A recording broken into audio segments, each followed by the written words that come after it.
Chaque année dans le monde, des milliers de migrants meurent en tentant de franchir illégalement des frontières. En 2015, près de 4000 d'entre eux ont péri en mer Méditerranée, la porte d'entrée vers l'Europe pour ceux qui fuient les conflits, les persécutions et la pauvreté, principalement en Afrique et au Moyen-Orient. Le principal flux migratoire passe actuellement par la voie centrale de la Méditerranée, la Libye et l'Égypte faisant office de point de transit pour les migrants originaires de pays subsahariens, principalement d'Afrique de l'Ouest et de la Corne de l'Afrique. Plus qu'un carrefour, la Libye est aussi une base arrière pour les migrants, bien que la dégradation de la situation sécuritaire en ait poussé de nombreux à fuir. La voie centrale de la Méditerranée est la plus dangereuse de toutes.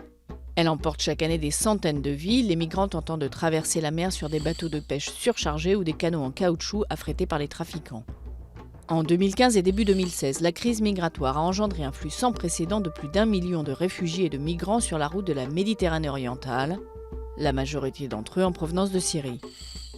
Ils ont traversé la Turquie pour arriver dans l'Union européenne via la Grèce ou le sud de la Bulgarie, puis ils sont remontés vers le nord sur la route des Balkans de l'Ouest, franchissant la Macédoine et la Serbie pour rejoindre les pays de l'Ouest de l'UE. Mais un accord controversé entre la Turquie et l'Union européenne, conclu en mars 2016, a brutalement fermé cette route. Les itinéraires alternatifs passant par la Serbie, la Croatie et la Slovénie, ou par la Serbie et la Roumanie, ont également été coupés.